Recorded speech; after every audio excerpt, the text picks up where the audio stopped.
देखिए, भारत से तो उनका बहुत लगाव था क्योंकि भारत उनका उनका वतन रहा है, उनके बुजुर्गों का। खामनेई साहब का भी ताल्लुक बाराबंकी से है और आज तक की हिस्ट्री का सबसे बड़ा जनाजा जिसमें इतनी बड़ी गैदरिंग होगी। जी 3 से 4 करोड़ का अंदाजा है पहुंचने का। उनकी शहादत ने पैगाम पहुंचा दिया, जो उनकी जिंदगी में काम नहीं हो सका, उनकी शहादत के बाद वो काम हो गया। 40 साल से कितनी पाबंदियां रही ईरान के ऊपर। वो सुप्रीम लीडर सिर्फ ईरान के लिए थे, हमारे लिए नहीं थे। वो दुनिया में सिर्फ अमन और शांति का पैगाम देते थे। नमस्कार, मेरा नाम है जितेंद्र चौहान और आप देख रहे हैं स्टेट मिरर हिंदी। ईरान के सर्वोच्च लीडर अयतुल्ला अली खामनेई का जनाजा कल 4 तारीख को निकलेगा और उनको सुपुर्दे खाक किया जाएगा। हालांकि ये जो पूरा कार्यक्रम है 4 से 5 दिन का रहने वाला है और 125 दिन बाद उनको दफनाया जाएगा। क्योंकि आपको बता दें कि अमेरिका के हमले में ईरान के सर्वोच्च लीडर अयतुल्ला अली खामनेई साहब का निधन हो गया था और हमले वो मारे गए थे। उसके बाद से लगातार युद्ध चला कई दिनों तक और शांति वार्ता हुई। शांति वार्ता के बाद अब जाकर ईरान के इस नेता को दफनाया जाएगा, जिसमें करोड़ों की संख्या में लोग इकट्ठा होंगे और हम समझेंगे कि आयतुल्ला अली खामनेई साहब का जो रुतबा था वो पूरे विश्व में किस तरीके से था, ईरान में किस तरीके से था। क्योंकि शिया धर्मगुरु उनको कहा जाता था और पूरे विश्व में उनकी बात को सुना जाता था। हालांकि कई बार ऐसे आरोप भी लगे वो कट्टरवाद को बढ़ावा दे रहे हैं, लेकिन वो अपने ईरान की जनता के लिए हमेशा से लगे रहे और अपने आप को शहीद का दर्जा भी उनको दिया गया है। मेरे साथ बेहद खास मेहमान मौजूद हैं जो बताएंगे हमको कि कौन थे आयतुल्ला अली खामनेई साहब, भारत से क्या रिश्ता रहा है उनका और कैसी वो शख्सियत थे। मेरे जो मेहमान हैं वो शिया धर्मगुरु हैं भारत के एक मस्जिद में। जदी साहब, बहुत स्वागत है आपका स्टेट मिरर हिंदी में। आदाब अर्ज़ नमस्कार। पहले तो आपके चैनल का मैं बहुत बहुत शुक्रगुजार हूँ कि आपने मुझे याद करा। मस्जिद में मैं अंजुमन दस्ता बाज़े का एक्स प्रेसिडेंट हूँ जी और जी जी इरफान आले मोहम्मद इंटरनेशनल का जनरल सेक्रेटरी हूँ मैं। जी और जैसे कि आपने फरमाया कि रहबर मौज़म सैयद अली खामनेई साहब के बारे में, तो पूरी दुनिया की इंसानियत उनको पहचानती है। मैं तो एक शमा, एक मोमबत्ती, एक चिराग हूँ, वो एक सूरज हैं। तो उनके बारे में मैं क्या रोशनी डालूं, पूरी दुनिया पहचानती है। उन्होंने इंसानियत के लिए शहादत दी। उनको बोला गया उनकी फौज की तरफ से कि आप जो है बंकर में चले जाएं। उनका पहला जुमला 28 फरवरी को, जब मैं उनकी शहादत के दिन ईरान कल्चर हाउस में था, तो उनके रिप्रेजेंटेटिव नुमाइंदे हकीम इलाही माजिद साहब जो हैं, उन्होंने बताया कि आपने फरमाया कि अगर मेरी जनता, मेरी कौम, मेरे ईरानियों के लिए 9 करोड़ के लिए अगर कोई बंकर है तो मैं जा सकता हूँ, अन्यथा मैं नहीं जाऊंगा। और जो होगा ऊपर वाला मालिक है हमारा, जिंदगी मौत उसके हाथ में है। तो शहादत का जाम पिया आपने। ये हमारे 40 साल 39 साल से जो है आपने ईरान की कमान संभाली, रूहुल्लाह खुमैनी साहब की वफात के बाद, इंतकाल के बाद। और आपने पूरी शिद्दत के साथ, पूरी मोहब्बत के साथ, पूरे खुलूस के साथ ईरानियों को संभाला, ईरान को संभाला। और हिंदुस्तान से हमारे, उनके ईरान से हजारों साल के संबंध हैं, प्यार मोहब्बत है, सब्रता है हमारी, भाईचारगी है, मोहब्बत है। यहाँ की आवाम से भी और सरकार से भी हमेशा से रहे।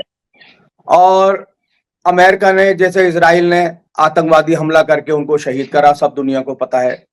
उसके बारे में मुझे कोई बात नहीं करनी क्योंकि सबको मालूम है। अब जो वक्त है हमारा आपको सुपुर्द खाक करने का है, जिसके लिए दुनिया भर से करोड़ों लोग जा रहे हैं। ये दुनिया का और आज तक की हिस्ट्री का सबसे बड़ा जनाजा जिसमें इतनी बड़ी गैदरिंग होगी। जी 3 से 4 करोड़ का अंदाजा है पहुंचने का, जिसमें हिंदुस्तान से भी लोग जा रहे हैं और हमारे prime minister of India Modi साहब, उनको भी इनवाइट किया गया है। लेकिन क्योंकि उनका पहले से प्रोग्राम सेट है जाने का और कंट्रियों में, तो हमारे यहाँ से जा रहे हैं। एक तो मेरे ख्याल से बिहार के राज्यपाल हैं और राज्य मंत्री, राज्यपाल, विदेश राज्य मंत्री हैं। जी जी जी जी, वो जा रहे हैं माशाल्लाह। तो हम श्रद्धांजलि, हम ईरानियों को, ईरान के लोगों को अपनी तरफ से उनके गम में शरीक करते हैं कि जितना उनको गम है इतना हमें गम है, क्योंकि वो हमारे रहबर मौज़म थे, हमारे पेशवा थे, हमारे रिलीजन नेता थे। वो सुप्रीम लीडर सिर्फ ईरान के लिए थे, हमारे लिए नहीं थे। वो हमारे आलिम दीन थे, हमारे रहबर थे, हमारे आयतुल्ला थे, हम उनकी तकलीद करते हैं, हमारे शिया जो हैं यहाँ के। और हमने जो कुछ समझा, देखा और आपको देखते, और आपने जो कुछ भी सीखा करबला से सीखा, क्योंकि 1400 साल पहले क्रूर बादशाह इसी तरह का इजराइल की तरह यजीद इब्न माविया था, जिसने करबला में इमाम हुसैन सलाम के पूरे खानवादे को, यहाँ तक के 6 महीने के बच्चे जनाबी अलैहिस्सलाम को शहीद करा। वो तीर मारा जो 3 भाल का तीर था, जो बड़े बड़े हाथी घोड़े जानवरों को मारा जाता था, उससे शहीद करा। तो ऐसे ही आज के दौर के जो भी जालिम हैं, उन्होंने एक आतंकवादी हमला करके बंकर ब्लास्टर बम मार के उनके घर पर उनको शहीद करा, जबकि वो एक 86 साल के बुजुर्ग थे। वो दुनिया में सिर्फ अमन और शांति का पैगाम देते थे। उनको सिर्फ और सिर्फ शिया ही नहीं मानते, हिंदू, मुस्लिम, सिख, ईसाई सब उनको मानते हैं, क्योंकि वो इंसानियत का पैगाम देते थे। और आज आप देखिएगा जितने भी लोग जाएंगे, क्योंकि सोशल मीडिया का दौर है, आपको सब कुछ मिल जाएगा वीडियो में कि कौन कौन उनके जनाजे में शामिल हो रहा है और उनके गम में शरीक होने जा रहा है, उनको सुपुर्द खाक करने जा रहा है, क्योंकि ये एक बहुत लंबा तवील अरसा रहा आपके जनाजे को रखा गया, और ये हजारों साल की पुरानी सभ्यता है। और ऐसे ही अभी और प्रोग्राम भी चला, अमेरिका में भी चल रहा है, 250 साल मनाया जा रहा है वहां। लेकिन ये एक दुनिया में पैगाम जाएगा खामना साहब की शहादत का, और जा रहा है। उनकी शहादत ने पैगाम पहुंचा दिया, जो उनकी जिंदगी में काम नहीं हो सका, उनकी शहादत के बाद वो काम हो गया। लोगों को उनकी अच्छाइयां, देखिए आज का जमाना क्या है, सबसे बड़ी हमारे अंदर कमी है कि हम जिसको भी याद करते हैं उसकी अच्छाइयां मरने के बाद याद करते हैं। और जिंदगी में हम उनको कुछ, हम चाहे मैं हूं, आप हो, आपके माशरे में, आपके समाज में, आपके कुलीग जितने भी हैं, अच्छे अच्छे लोगों को आप इतना उनके सामने कुछ नहीं बोलेंगे कि आप कितने अच्छे हैं, लेकिन कहीं उनका स्वर्गवास हो जाता है, इंतकाल हो जाता है, शहीद हो जाते हैं, तो उनके बारे में अच्छी अच्छी बातें बिल्कुल बिल्कुल बिल्कुल। आसिफ साहब, मैं आपसे एक चीज समझना चाहूंगा खामनेई साहब के बारे में। जी जी जी उनकी शख्सियत थी काफी बड़ी थी, बहुत उनका रुतबा था। कैसे वो जी। रुतबा उन्होंने कायम किया अपना, अगर कुछ समझा सकें, कैसे वो सुप्रीम लीडर बने ईरान के, और क्या कुछ उन्होंने फेस किया चैलेंजेस अपने जीवन में, थोड़ा उनके बारे में बताएं जरा। देखिए, सबसे पहली बात तो उन्होंने कुर्बानी की दी, हम्म करप्शन खत्म करा, कोई करप्शन नहीं है वहां, ठीक हम्म है। उनका अपना, देखिए हर आदमी का अपना एक स्टेटस होता है। उनको हमने सिलाई खुली हुई उनके कपड़ों की, ऐसे ऐसे लिबास उनके, वो चाहते तो क्या क्या नहीं पहन सकते थे। आज अरब कंट्री में कहीं भी देखिए आप, गोल्ड का सारा इस्तेमाल होता है वहां, लेकिन खामना सामने अपना घर तक, एक वो जो उनका घर था पुराना गली के अंदर, टूटा बोसीदा, उस घर के अंदर आप रहते थे। अपने खुद को उन्होंने पेश करा दुनिया के सामने कि इंसानियत ये चीज होती है। इतना मालिक, मतलब सुप्रीम लीडर होने के बाद भी उनके अंदर सुप्रीम लीडर वाली कोई बात नहीं थी। उनकी शख्सियत, बच्चों के साथ भी ऐसे ही मिलना, पढ़े लिखों के साथ भी ऐसे ही मिलना, और हर इंसान के साथ जो भी कोई जाता था उससे इस तरह मिलते थे जैसे कि उनकी औलाद है। मुझे याद है एक बच्चे ने कहा कि मैं शहीद होना चाहता हूं, 5 साल 8 साल के बच्चे ने, 10 साल के बच्चे ने। तो आपने उसको समझाया, बेटा पहले आप पढ़ो, ग्रेजुएशन करो, पीएचडी करो, कुछ मुल्क के लिए काम करो, जब मेरी उम्र में आ जाओ तो सोचना शहादत के लिए। तो वो पैगाम इंसानियत का देते थे, अमन और शांति का देते थे। कभी उन्होंने किसी को, मतलब ईरान की एक हिस्ट्री है, ईरान ने किसी पर हमला नहीं करा, आज तक की हिस्ट्री है। बिल्कुल और बिल्कुल। फिर वहां देखिए आप, एक हंगामा था बर्पा कर रखा था कि ईरान में लेडीज के ऊपर, खवातीन के ऊपर बहुत जुल्म होते हैं। तो आज दुनिया के ऊपर से वो भरम भी खत्म हो गया। नहीं, लेकिन ये बात तो सही है आसिफ जादी साहब की, कट्टरवाद को लेकर वो थोड़ा सा वहां पे आवाम से, थोड़ी आवाम में नाराजगी थी कि जिस तरीके से वो इस्लाम को थोपने का प्रयास करते थे, ऐसे ऐसे तमाम बातें सामने आई थी। महिलाएं खास तौर से उनके अगेंस्ट में रहती थी, और रेवोल्यूशन की बात भी उन्होंने की थी। और हमने देखा है कि बहुत सारी महिलाएं जो थी, तमाम सारी जो ईरानियन महिलाएं थी, वो उनका विरोध करती थी, उनकी नीतियों का। वो भी उन्होंने फेस किया। और शायद यही कारण है कि जब विद्रोह इतना बढ़ गया उनके खिलाफ में, तब लोगों ने सड़कों पर भी उतरा उनके खिलाफ। देखिए वो एक प्लानिंग के तहत हुआ था सब कुछ। और आज मुझे बताइए, जिस वक्त इसराइल ने कहा कि हम आपका पावर हाउस उड़ा देंगे, आपके पुल उड़ा देंगे, ये बताइए कौन था वहां, फिर कौन खड़ा हुआ था, बताइए मुझे आप, बताइए इसका जवाब आप दीजिए मुझे आप। ईरान की जनता, ईरान की आवाम उन पुलों के ऊपर, उन पावर हाउस के ऊपर सब जगह बैठ गए। और मैंने देखा एक गिटार वादक थे जो गिटार बजाते हैं, जिनका मजहब से कोई मतलब ऐसा नहीं था कि वो उनको फॉलो कर रहे हैं खामनेई साहब को, लेकिन वो अकेले जाके वहां गिटार बजाने बैठ गए अपना, कि आओ मारो बम मुझ पर, हम ईरानी हैं। ईरानियों को लोगों ने पहचाना ही नहीं। ईरानियत अलग चीज है, जैसे हिंदुस्तानी हम अलग हैं, ऐसे ईरान भी एक अलग है। उनके लोग, उनकी सोच, वो पहले, सबसे पहले मुल्क है उनके लिए, क्या जैदी साहब आप जो बात कह मुल्क रहे से हैं, मोहब्बत। आप जो बात कह रहे हैं, मैं उसमें एक शब्द और जोड़ना चाहूंगा। खामनेई साहब के जी, जाने के बाद क्या ईरानियत दफन हो जाएगी? नहीं, कभी नहीं हो सकती। देखिए ऐसा है, मैं आपको बताऊं एक बात। देखिए शहादत जो है ना, शहीद को कभी सोचे भी नहीं कि वो शहीद मर गया। वो शहीद तो जिंदा है, आपको मालूम है इस बारे में। शहीद को मरा हुआ नहीं समझना चाहिए। शहीद एक, उसने शहादत दी है, वो जिंदा है, और हम उसको नहीं देख सकते, वो हमें देख सकता है। दूसरी बात, अगर वहां कोई भी थोपी भी, देखिए ऐसा है, मैं बोलूं कि आप दाढ़ी रख लो, है ना, जब तक मेरी पावर है जब तक तो मानोगे आप, उसके बाद जाओगे सैलून पर, मेरा भाई उस तरह लगा दो, मुझे मशीन लगा दो। बात सही है गलत है मेरी? आज इतना टाइम हो गया ईरान के अंदर आपको शहीद हुए हुए खामनाई साहब को, रहबर मौजम सैयद अली खामनाई साहब को। मुझे बताइए कौन प्रोटेस्ट करना है उनके खिलाफ, एक भी बता दीजिए आप मुझे। क्यों? कि उनका जो सोच थी इंसानियत के लिए थी, अपने मुल्क की तरक्की के लिए थी। 40 साल से कितनी पाबंदियां रही ईरान के ऊपर, उसके बाद ईरान ने दुनिया को दिखाया कि वो ईरान है, वो इस्लामिक मुल्क है।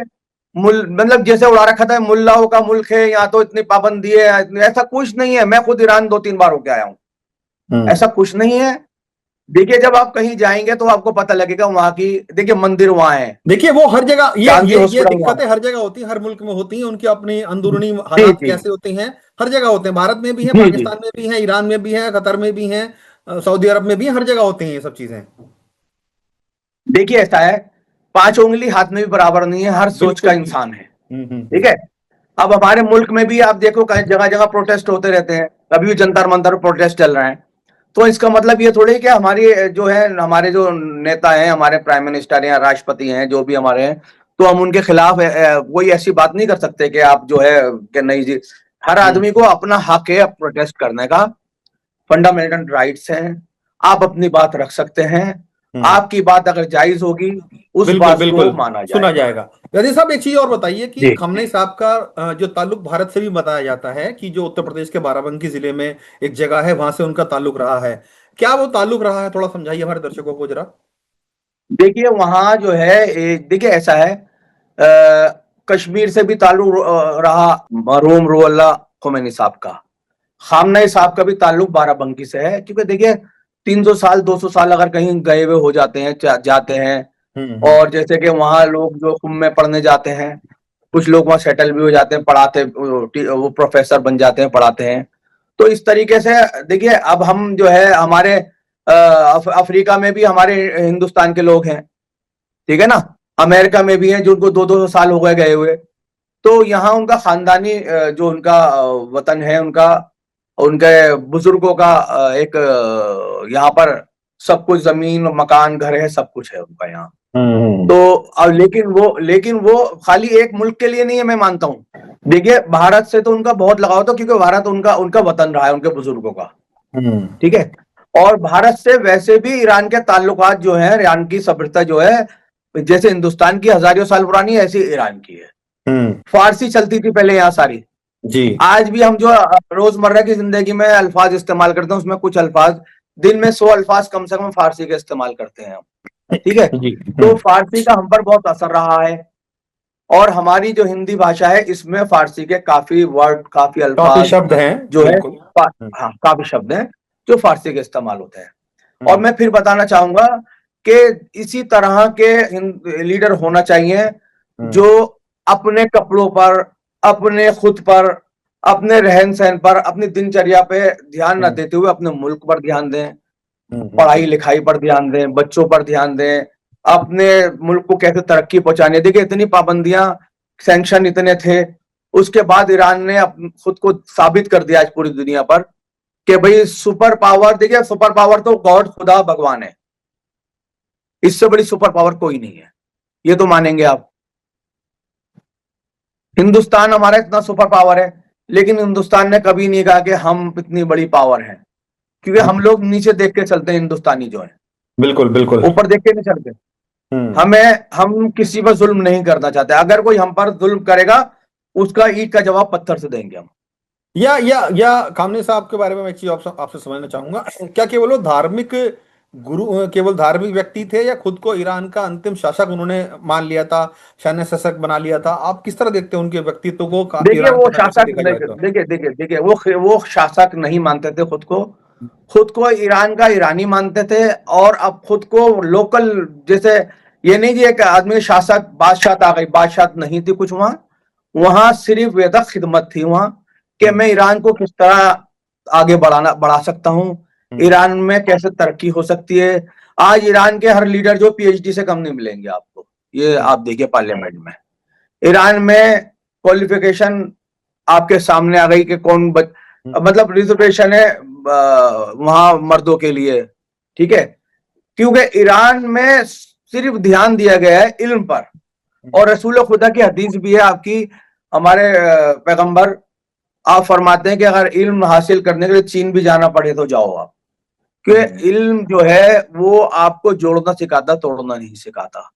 इल्म आपको, जी साहब, ये भी उठा उनके ऊपर, उनकी शख्सियत के ऊपर, कि जिस तरीके से पूरे मिडिल ईस्ट में हमने देखा कि कई देश ऐसे रहे जो युद्ध में लिप्त रहे, उन्होंने उनके ऊपर ये आरोप भी लगे कि उन्होंने हिजबुल्लाह, हमास और हुती जैसे तमाम ऐसे संगठन खड़े किए जो कि मानव विरोधी थे, इस्लाम विरोधी थे, और लोगों की हत्याएं वो करते थे, अत्याचार वो करते थे। ये आरोप भी उनके ऊपर लगे थे कि सिर्फ इसराइल को नीचा दिखाने के लिए उन्होंने इस तरह के संगठन खड़े कर दिए वहां पे। उसका भी ये भी कहा जाता है कि उन्हीं के द्वारा ये संगठन खड़े करे गए थे, खामनेई साहब के द्वारा।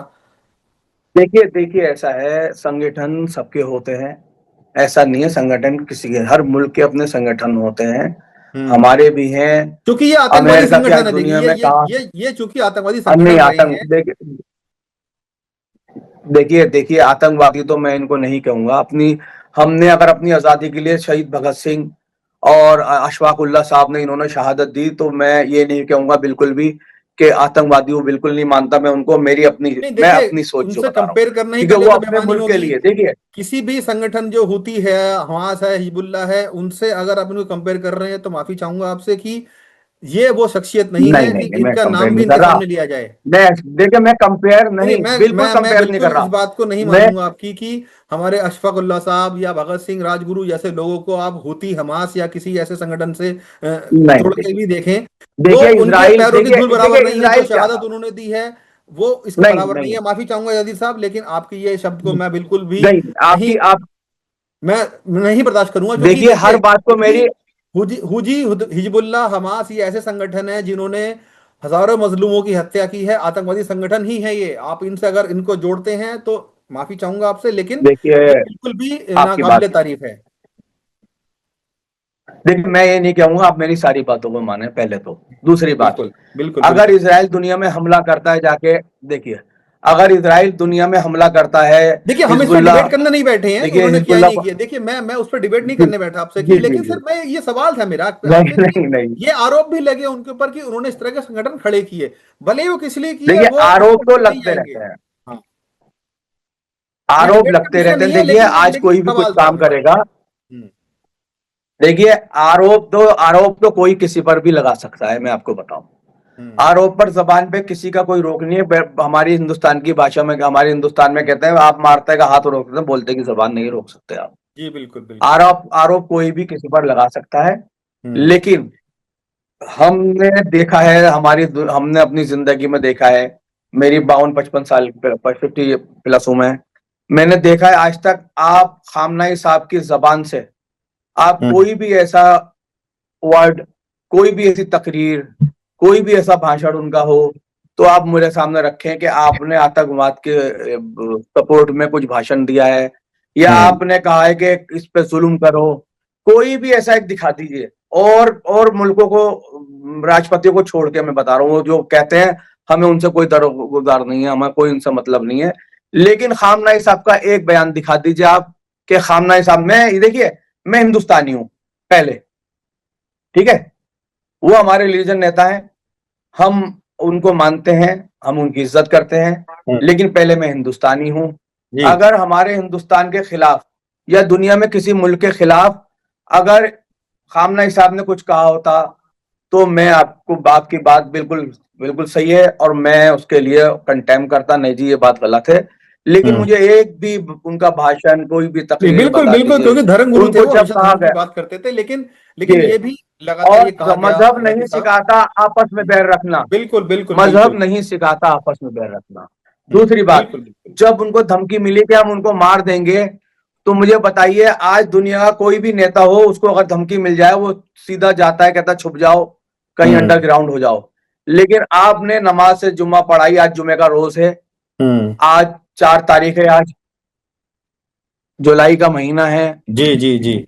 और आज से कुछ दिन पहले आपने बकायदा लाखों की तादाद में आकर बीच मैदान में नमाज पढ़ाई जुमे की, क्योंकि जिन लोगों ने सोचा हो कि हमारी जिंदगी और मौत अल्लाह भगवान गॉड के हाथ में है, वो मुझसे नहीं डरा करते, क्योंकि इमाम हुसैन सलाम ने जनाबे अली अकबर उनके बेटे थे, फर्जंद थे, उनसे पूछा कि बेटे मौत को क्या समझते हो आप, तो आपने फरमाया था मौत हम पे जा गिरा है, हम अगर हम हक पर हैं, कि अगर हम हक पर हैं, मौत हम पर आ गिरे या हम मौत पर जा गिरे, फर्क नहीं पड़ता, हम हक पर होना चाहिए। बिल्कुल बिल्कुल। अगर इंसान हक पर है जैदी साहब, तो हम उसको डिटेल में थोड़ा सा जिंदगी और नहीं मौत का जाते, डर मेरा मिलेगा। एक दो सवाल आपसे और भी, क्योंकि समय की थोड़ी पाबंदी है। जो पूरा प्रोग्राम जी रहने वाला है सुपुर्द खाक करने का खामने साहब का, वो किस तरह रहने वाला है, क्या क्या रस्में उसमें की जाएंगी, अगर थोड़ा संक्षिप्त में बता सकें तो आप। देखिए देखिए, ईरान से जो है जाया जाएगा आपका जनाजा करबला, नजफ।